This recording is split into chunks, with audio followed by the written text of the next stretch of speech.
এবার খেপেছেন সিরিয়ায় আসাদ সরকারের পতনের নেপথ্যের নায়ক জোলানি, দিয়েছেন পশ্চিমাদের জন্য কঠোর বার্তা। আসাদ সরকার পতনের পর থেকে সিরিয়ায় গোলান মালভূমির পুরোটাই দখলে নিয়েছে ইসরায়েলি প্রতিরক্ষা বাহিনী। সশস্ত্র গোষ্ঠী এইচটিএস এর জয়ের পর বেপরোয়া হয়ে সিরিয়ায় নৌ আর বিমান ঘাঁটি উড়িয়ে দিয়েছে ইসরায়েল, অথচ এগুলো ছিল সিরিয়ার রাষ্ট্রীয় সম্পদ। আর এই ঘটনার তীব্র প্রতিক্রিয়া জানিয়েছে জোলানি, নিতে চাইছেন প্রতিশোধ। দুদিনের আক্রমণে সিরিয়ার বিমান আর নৌবাহিনীর সবকিছু উড়িয়ে দিয়েছে তারা।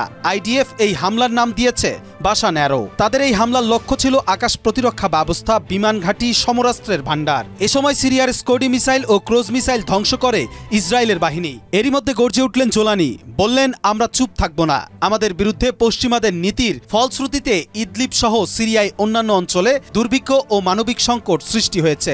আমরা আর এই নির্যাতন সহ্য করব না। তিনি আরও উল্লেখ করেন, পশ্চিমারা যদি আমাদের ওপর একতরফা চাপ সৃষ্টি করতে থাকে তাহলে তাদের জন্য বড় ধরনের প্রতিক্রিয়া অপেক্ষা করছে।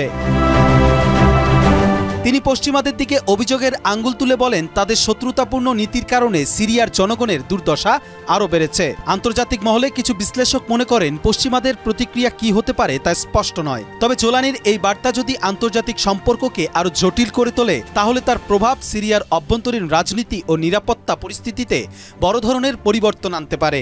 জোলানির এই ক্ষুব্ধ বার্তা পশ্চিমাদের জন্য এক সতর্কতা হিসেবেই দেখা হচ্ছে।